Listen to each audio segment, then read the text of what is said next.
오늘 하나님의 말씀은 느헤미야 7장 5절부터 20절까지입니다. 느헤미야 7장 5절부터 20절.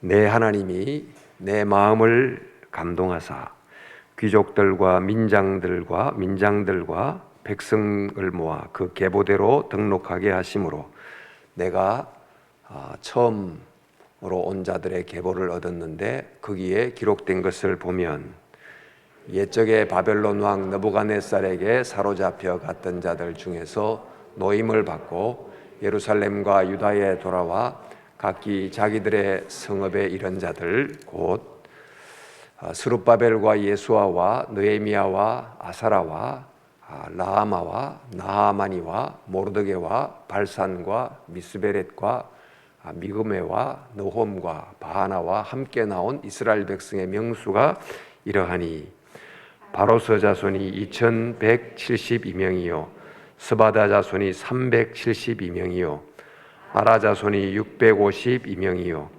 바핫 모압 자손 곧 예수아와 요압 자손이 2818명이요 엘람 자손이 1254명이요 삿두 자손이 845명이요 삭게 자손이 760명이요 빈누이 자손이 648명이요 뭇베 자손이 628명이요 아스갓 자손이 2322명이요 아노기감 자손이 668명이요 비구의 자손이 2667명이요 아단 자손이 655명이요. 아멘. 이까지 말씀. 오늘 두 번째 우리 권호 목사님 잊혀지지 않는 사람들이란 제목의 말씀을 전해주시겠습니다.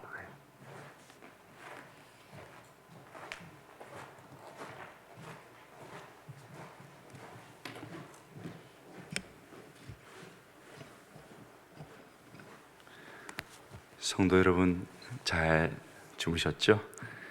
뒤로 가면 갈수록 좋은 말씀 잔치될 수 있게 축복드립니다. 오늘 본문을 읽으면은 우리에게 익숙치 않은 이름이 쭉 나옵니다. 새벽부터 익숙치 않은 이름 읽으시라고 애 많이 쓰셨습니다. 발음해 보면은 한국어 어렵습니다. 읽기에. 영어로 읽으면 더 어렵습니다. 제가 구약을 박사에서 부전공했는데 히브리어는 혀가 꼬입니다. 이렇게 어렵지 않은 사람들의 이름, 어려운 사람들의 이름이 쭉 나오지요. 이 사람들 누군 줄 아셔요? 7절에 기록된 스룹바벨은 유다로 귀환한 유대 왕입니다. 예수아는 함께 귀환한 대제사장이지요. 느헤미야는 우리가 잘 아는 것처럼 3차 포로 귀환을 이끈 인물입니다. 그 이후에 그들과 함께 그 고향으로 돌아왔던 족장들과 귀족들의 이름이 쭉 나옵니다. 주목할 것이 있습니다. 에스라 느헤미야가 원래는 이렇게 한 권의 히브리어 그 책에는 중세에 나눠졌지만 원래 한 권의 책입니다. 근데 이름에 따라서 나누었는데 이 전체 분량의 한 20% 분량이 이름, 네임, 이름이 이렇게 쭉 언급이 되어 있습니다. 지금 분류로 보면 에스라 2장, 7장, 8장, 느헤미야 10장, 11장, 12장에 읽기에도 어려운 그 사람들의 이름이 쭉 나옵니다. 이렇게 책의 7장을 사용해서 이름이 기록되어 있는 것이죠.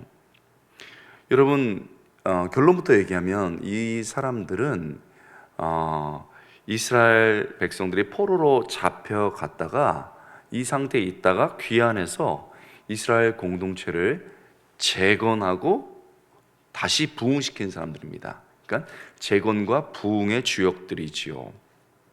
이 사람들이 없었으면은 이스라엘 역사가 끊겼습니다.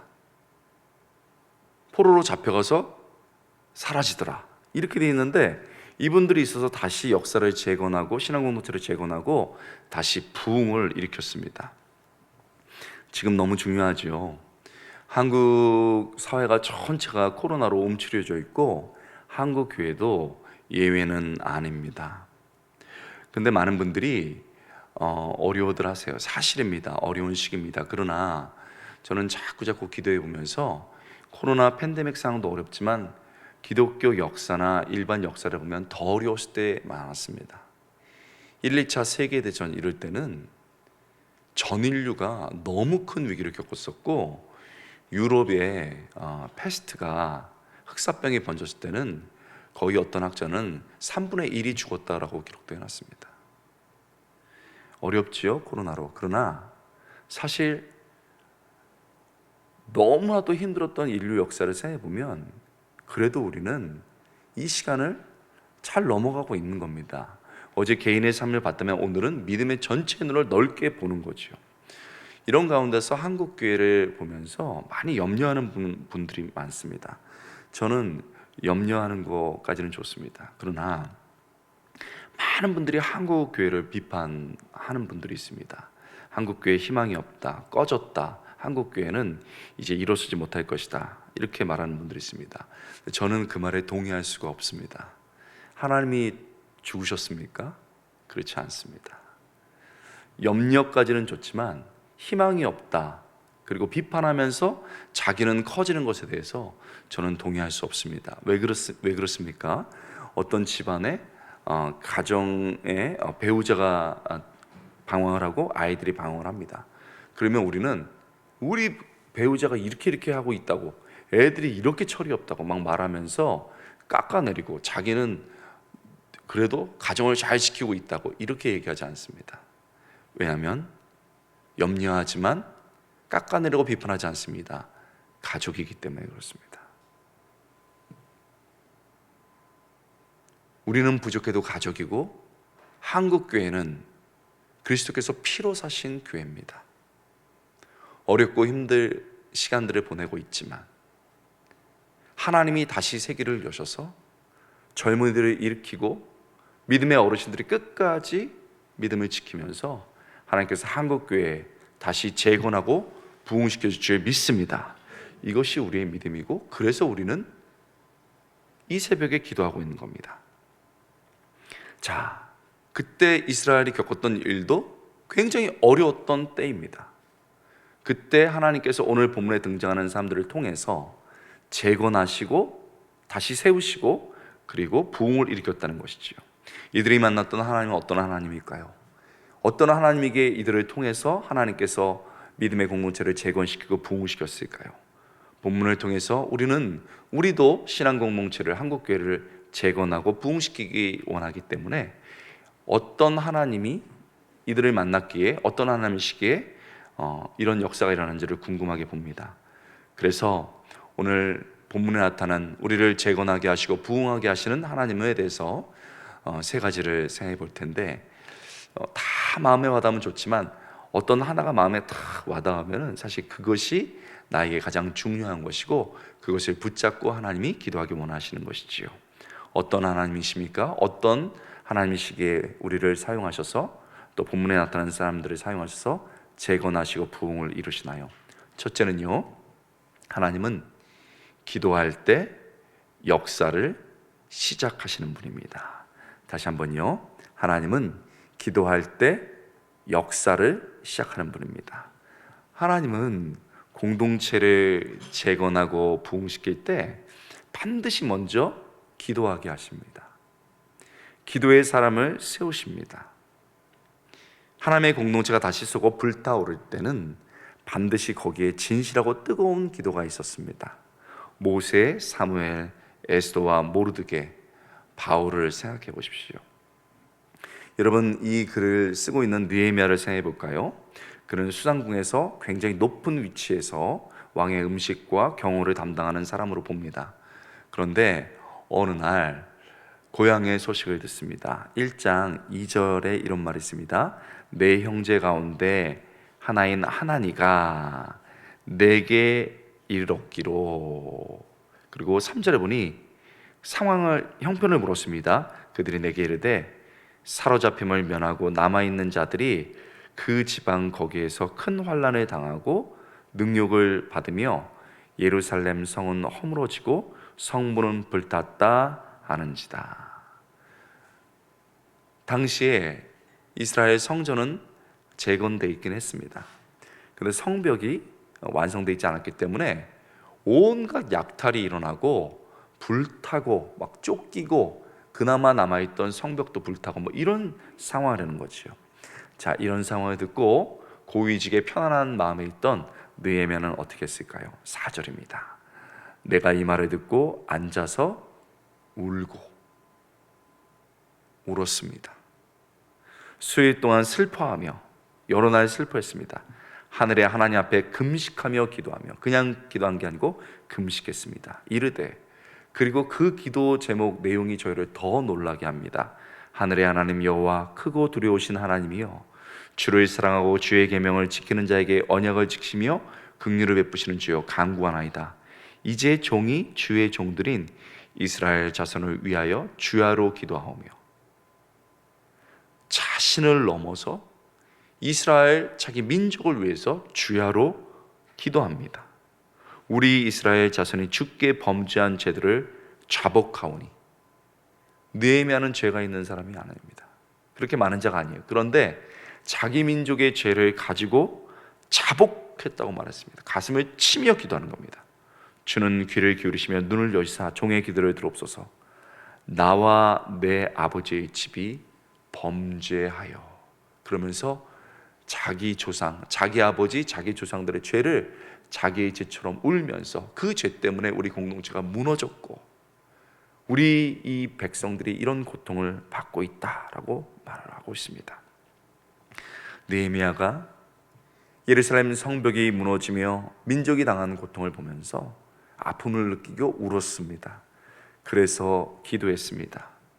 하나님이 그 눈물을 보셨습니다. 그리고 그 눈물의 기도를 보고 역사를 시작하셨습니다. 여러분, 하나님이 우리에게 무엇을 대단한 걸 원하시는 분이 아닙니다. 대단한 헌신을 원하시는 분이 아닙니다. 내 주변의 사람들, 이 민족이 너무 안타까워서 우는 것을 통해서, 기도하는 것을 통해서 하나님의 역사가 시작되는 겁니다. 여러분, 지금 코로나로 우리 성도들이 얼마나 큰 고통을 겪는지를 아실 겁니다. 그 가운데서 뉴스에 몰입되고 말로 분노로 쏟아내는 것과 그런 사람들을 위해서 기도하고 그 민족을 위해서 기도하는 것은 다릅니다. 제가 아시는 분이요, 이 집사님 한 분이 구역장 하세요. 소그룹 리더십니다. 그런데 그 소그룹 원 중에 코로나 초기 때 회사 이윤이 줄어드니까 인원 감축을 했는데 거기에 남편이 해당됐어요. 잘려 나간 겁니다. 꼬물꼬물 애들 키우는데 너무너무 힘들어요. 그래서 하나님이 어떻게 이럴 수 있어? 그 부부가 시험에 든 겁니다. 그렇게 남편은 일할 곳이 없으니까 나가서 일용직을 뛰고 그나마 없어서 전전하는데, 이 여자 집사님, 김 집사님은 너무 속이 상하는 거예요. 여러분, 구역장이 아무리 위로를 해도 마음이 깨져서 무너진 겁니다. 어떡합니까? 너무너무 안타까워서 구역장이 우는 거예요. 하나님, 새벽에 우리 김 집사 불쌍히 여겨주세요. 불쌍히 여겨주세요. 방법이 없지 않습니까? 그런데요, 기도하다가 내가 당시 초기는 우리 얼굴도 못 봤습니다. 격리돼가지고 이러면 안 되지 해서 울다 기도하다가, 김지쌈이 좋아하는 음식 다 알잖아요. 구역에 있으니까 음식 만들고 편지 쓰고, 그리고 조그만 돈 자기가 모았던 거 넣은 겁니다. 그리고 띵동 하고 문 앞에 놓고 나왔습니다. 전화도 안 받으니까요, 띵동 하고 나왔습니다. 나와보니까 누군가 왔다 갔거든요. 구역장이거든요. 앞에 없습니다. 달려가서 창문을 여니까 저기 앞에 구역장이 있어요. 구역장이, 집사님, 포기하지 마. 나 매일매일 기도한다. 내가 새벽에 기도하고 있어. 하고 엉엉 울고 기도하기 시작하는 거예요, 같이. 여러분, 그 눈물을 보면서, 그 김집사님이 일어서고 그 가정이 일어섰습니다. 이 소문이 교회 공동체에 퍼지기 시작하면서 여러분, 하나님에 대해서 회의하고 구역장들이 막 가라앉아 있던 그 사람들이 그 눈물의 기도와 그 눈물에서 나오는 행동을 보면서 공동체가 일어서기 시작하고, 하나님이 그 어려운 가운데서도 정말 소그룹을 지켜내겠다고 다시 공동체가 불타는 것을 볼 수 있었습니다. 여러분, 우리 하나님이 대단한 걸 원하시는 분이 아닙니다. 우리 하나님, 우리의 기도로 하나님의 역사를 시작합니다. 우리가 울며 기도할 때 우리 가정에서, 우리 사업체에서, 우리 교회에서 하나님이 역사를 시작할 줄 믿습니다. 우리 하나님이 그런 분이십니다. 둘째, 하나님이 기도를 통해서 역사를 이루실 뿐만 아니고 하나님은 공동체로 역사를 성취하십니다. 하나님은 공동체로 역사를 이루시고 성취하십니다. 우리가 기도해야 됩니다. 그것이 1번입니다. 개인이지요. 그러나 어떤 순간 공동체로 사역할 때 역사가 일어나는 겁니다. 나 혼자 해서는 안 되는 것이지요. 공동체 속에서 약한 사람들 한 명 한 명이 공동체를 이루어 헌신할 때 하나님이 이 일을 하십니다. 여러분 기억하시나요? 하나님은 전지전능하신 분입니다. 그러나 그분은 삼위의 하나님이시기도 합니다.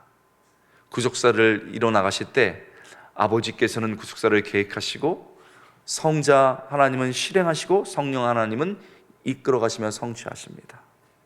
공동체로 일하시는 분이죠. 우리가 그렇게 지음 받았기 때문에, 그런 형상으로 지음 받았기 때문에 우리도 공동체로 일을 해야 되고, 그때 하나님의 역사가 일어납니다. 예수님이 이 땅에 오셔서 한 권의 책도 하나의 건물도 세우지 않으셨습니다. 그러나 그분이 하신 것은 12명의 제자를 세웠습니다. 믿음 공동체를 세운 것이지요. 예수님이 오르셨습니다. 그 약하고 부족했던 사람들이 공동체를 서면서 세상을 복음으로 뒤흔들기 시작한 겁니다.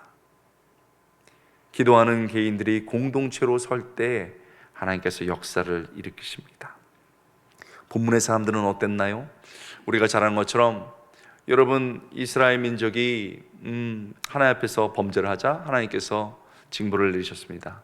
나라가 쭉 갈라졌어요. 남북으로, 북이스라엘, 남유다. 우리나라랑 비슷합니다. 남북이 갈라졌습니다. 그래도 정신을 못 차리니까 포로가 되게 하시는데 아시리아에게 비참하게 끌려갔습니다. 북이스라엘이. 남유다가 회개해야죠. 그렇지 않았습니다. 바벨론에게 끌려갔습니다. 그래서요, 여러분, 아주 힘든 포로의 기간을 거쳤습니다. 약 50년의 포로의 기간 동안에 하나님께 징벌을 받는데, 그 시간이 지나고 하나님이, 우리 부모가 아이들 때려도 그게 목적이 아니잖아요. 회복시켜야 되잖아요. 그래서 역사를 움직이시는데요, 하나님은 개인도 움직이지만 역사를 움직이십니다. 페르시아가, 그 유명한 페르시아가 이때 일어나면서 모든 고대 근동의 나라를 제패해 버렸습니다.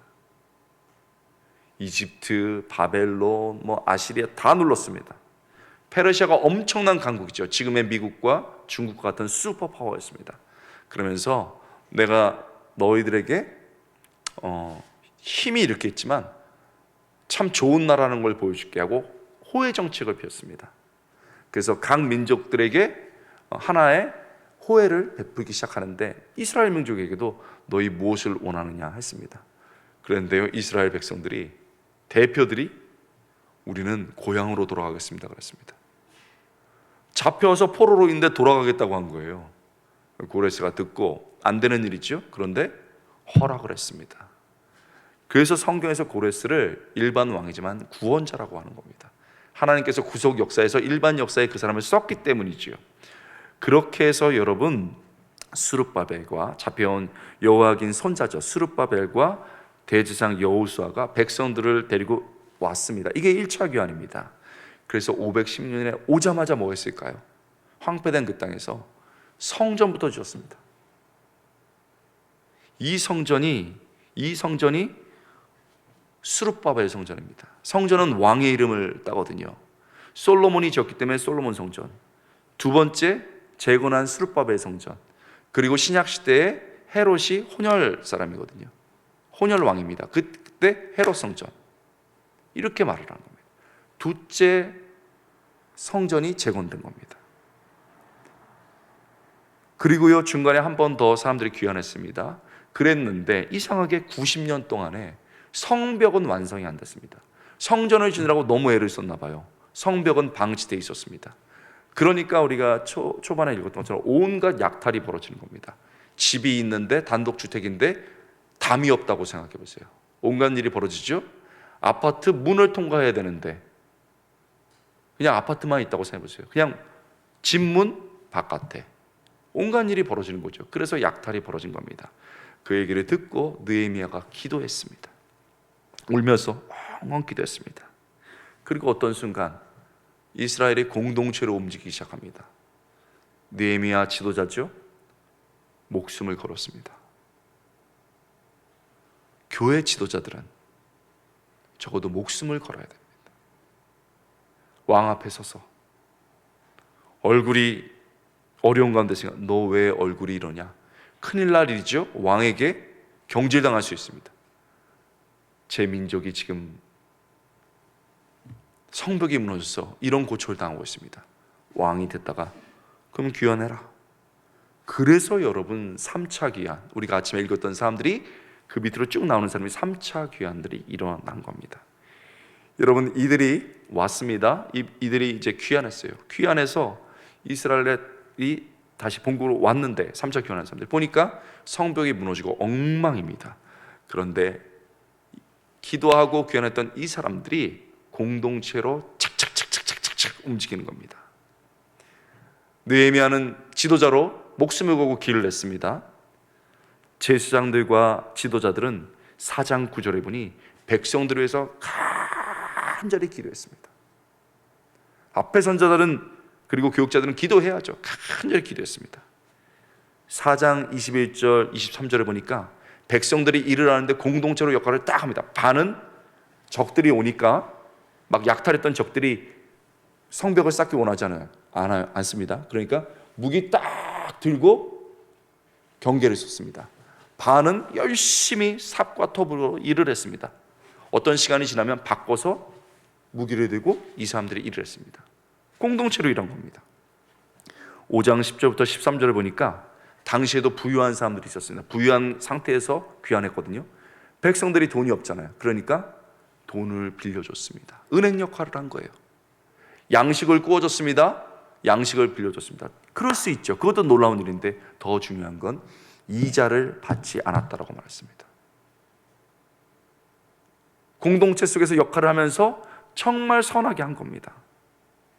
5장 14절부터 19절에 보면 느헤미야와 그와 관련된 지도자들이 자신들이 받아야 될 월급을 받지 않았고 백성들이 주는 상납의 상품들을 받지 않았습니다. 포기했습니다. 이렇게 착착착착착착 공동체를 이루어서 일을 하기 시작합니다.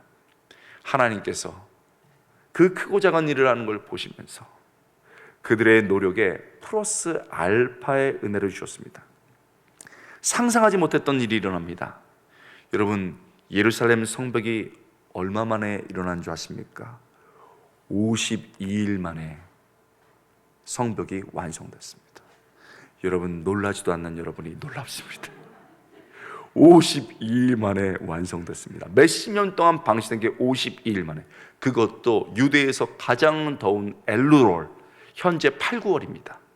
땀이 죽죽죽 나는 그때 성벽을 52일 만에 완성했습니다. 그러자 그들을 반대하던 적들도 저거 봐라, 저거 저 사람들이 할 수 있는 일이 아니야, 저 사람들 뒤에 하나님이 계셔 하고 두려워하기 시작했습니다. 느헤미야 6장 15절 16절 말씀, 성벽 역사가 52일 만인 엘루롤 25일에 끝남에 우리의 모든 대적과 주위에 있는 이방 족속들이 이를 듣고 다 두려워요. 크게 낙담하였으니 그들이 우리 하나님께서 이 역사를 이루신 것을 알미니라. 너무 놀란 거예요.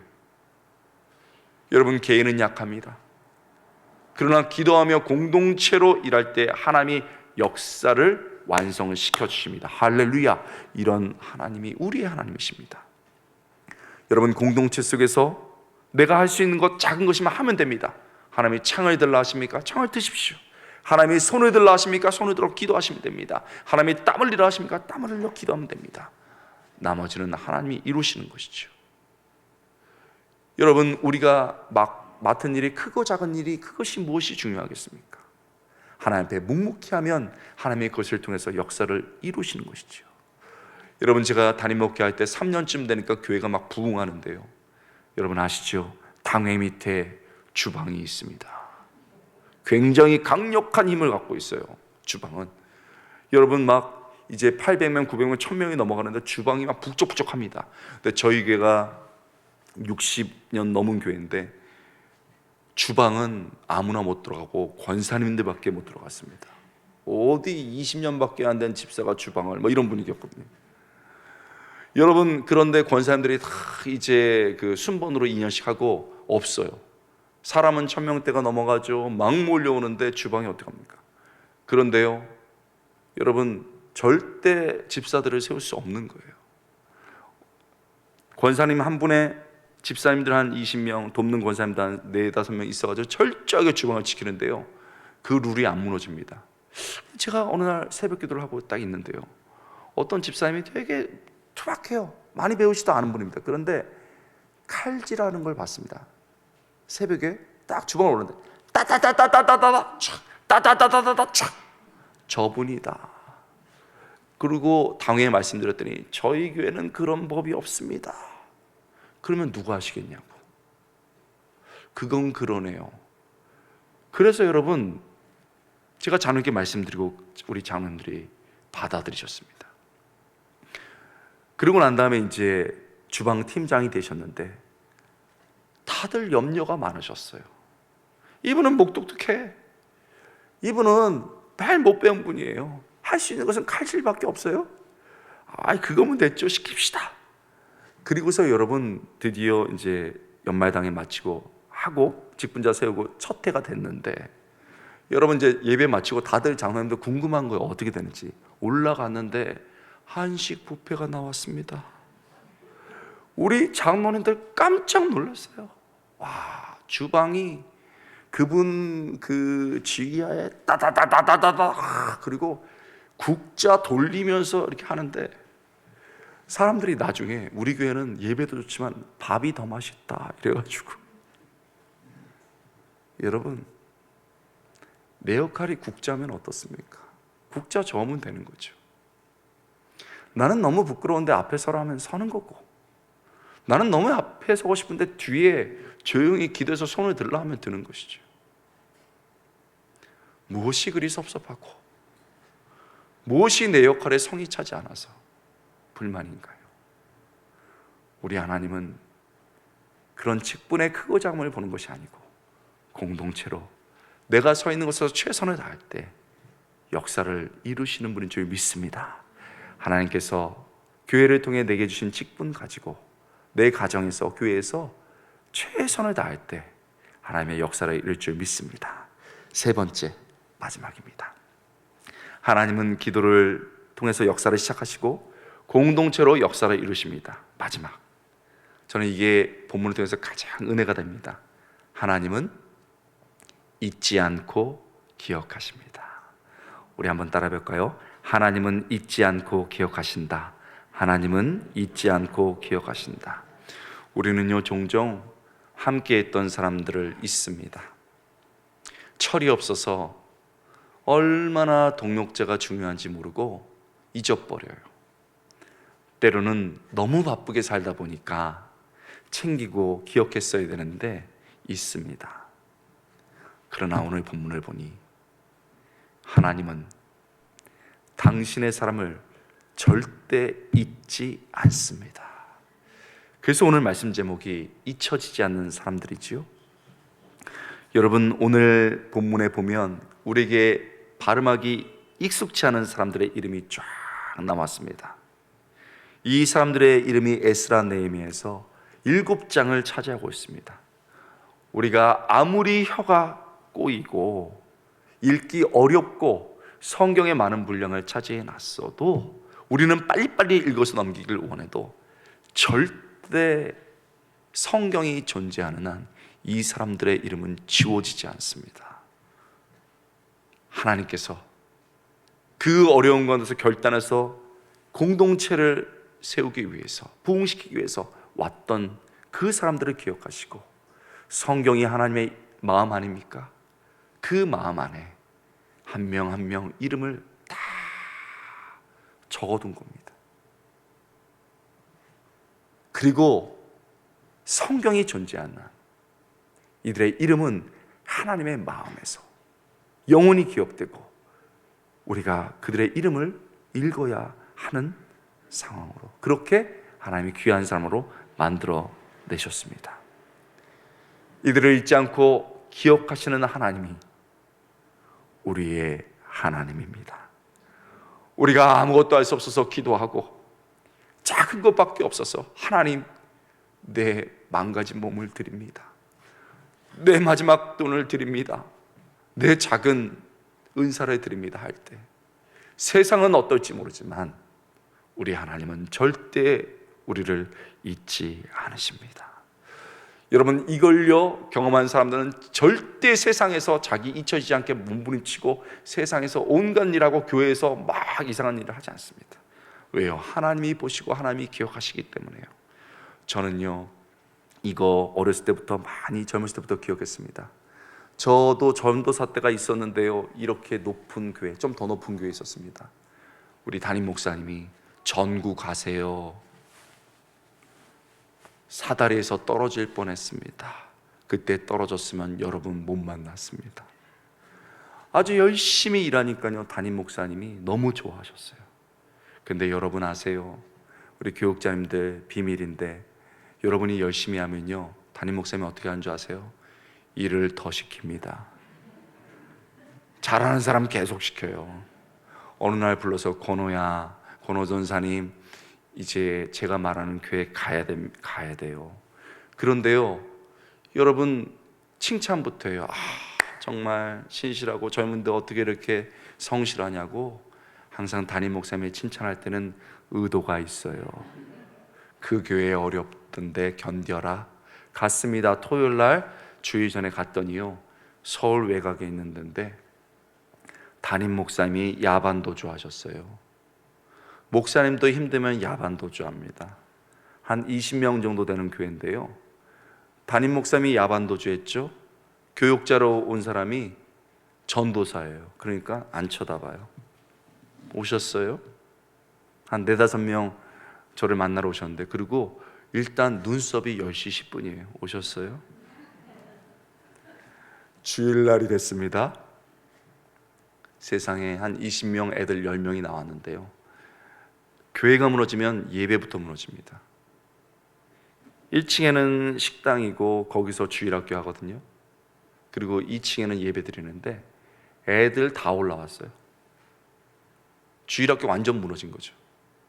제가 설교하는데 애들 막 뛰어다니고 막 뭐 그럴 수 있죠. 열심히 설교합니다. 당시에는 줄이 달려있는 마이크였습니다. 어떤 애가 앞으로 나와서 줄을 잡아다니는 거예요. 하나님이, 여러분, 그럼 말려야죠. 안 말려요. 야, 오늘 재밌는 거 보네? 여러분, 마쳤습니다. 땀 쫄쫄 흘리고 있으니까 전사님 오셨는데 저 우리 식사는 한번 해야죠 하고 내려갔습니다. 내려갔더니요 새 교육자 왔다고 너무 정성스럽게 라면 끓여 오셨습니다. 라면을 먹으면서 속았다, 우리 담임 목사님께 속았다, 하나님께 섭섭하다. 그래서요 그 주 수요일 날 제 그 신학교가 용인 양지인데 요 교회 올 때까지 2시간 반 걸려요. 수요일 날 와서 하나님 나 못합니다. 예배 마치고 요 밑에 앉아서 하나님하고 막 씨름하는 거. 나 못합니다. 내가 라면 먹으려고 이거 합니까? 너무 섭섭합니다. 저 이제 도망갑니다. 저도. 그런데 기도가 그래서 중요해요. 막 하나님께 내 마음을 써서 기도하는데, 권호야, 교회가 어머니다. 어머니가 병들었다고 버릴 수 있느냐? 여러분, 교회 욕하고 떠나가는 거 쉽습니다. 그러나 어려운 교회 지키는 거 쉽지 않은 일입니다. 그러나 어머니 같은 존재죠.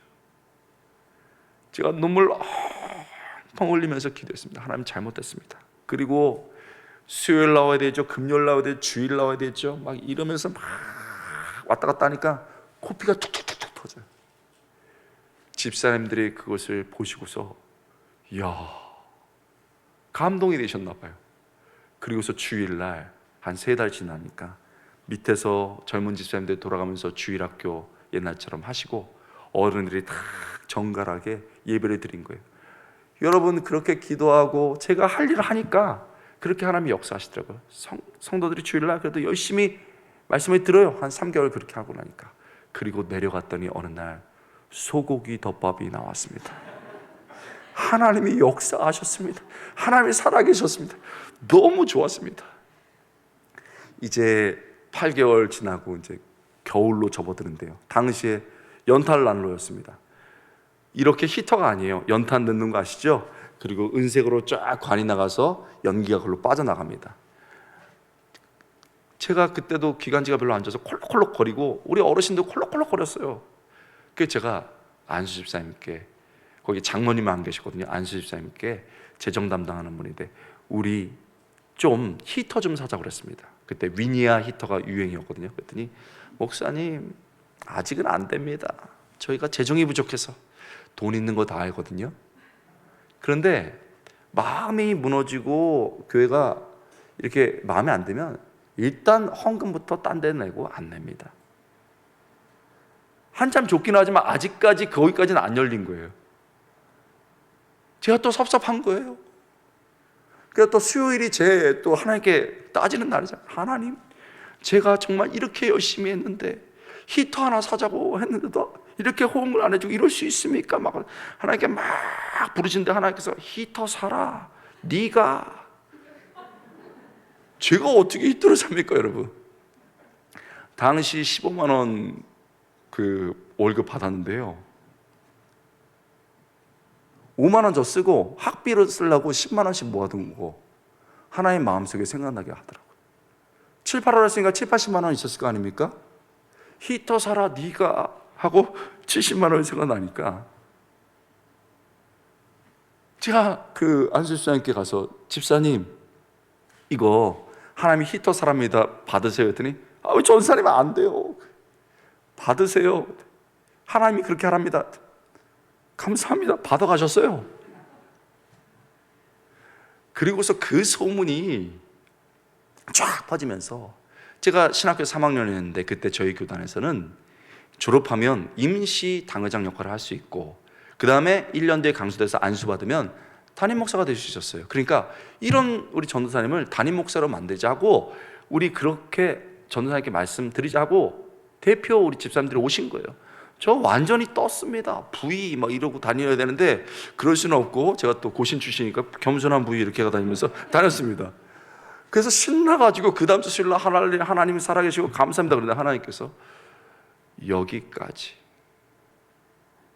여러분, 하나님이 이럴 수 있습니까? 건우야, 건물 지을 때 옆에 천 치고 뼈대 치고 건물 완성되면 그거 뛴다. 너보다 좋은 사람 온다.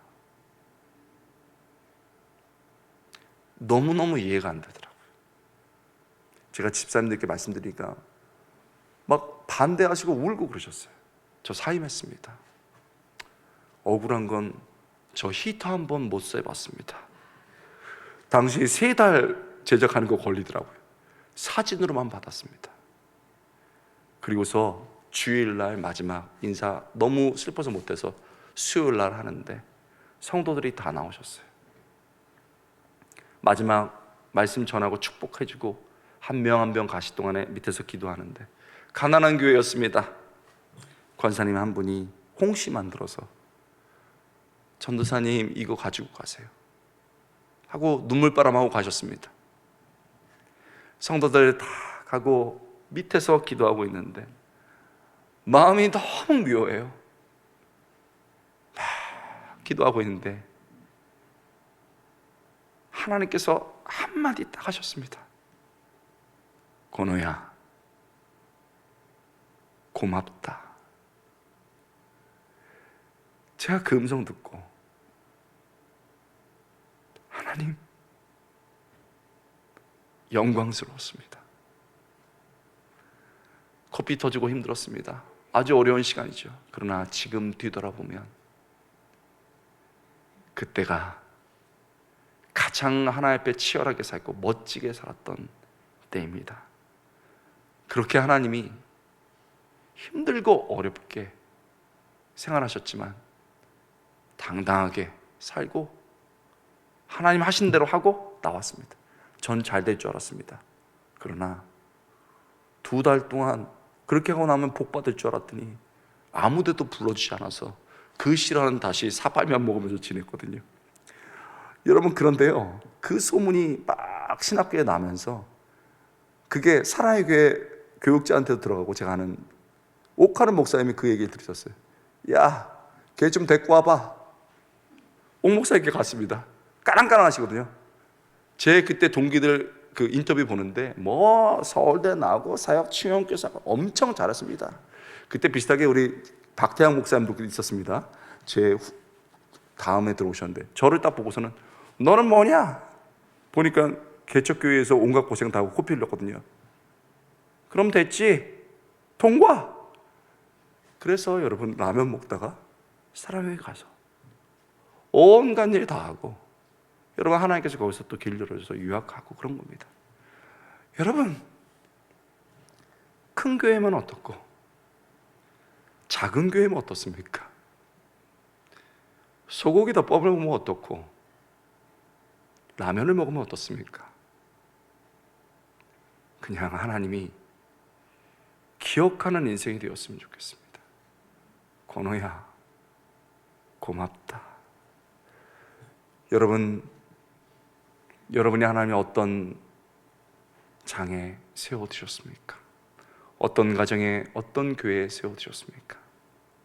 울며 기도하며 내게 맡겨진 일을 최선을 다하고, 사람들은 몰라주지만 충성을 다할 때, 얘야, 내가 너를 기억한다, 고맙다 말씀하시고, 우리의 이름도 하나님의 마음에 영원히 기억될 수 있게 주님의 이름으로 축원합니다. 기도하겠습니다. 하나님,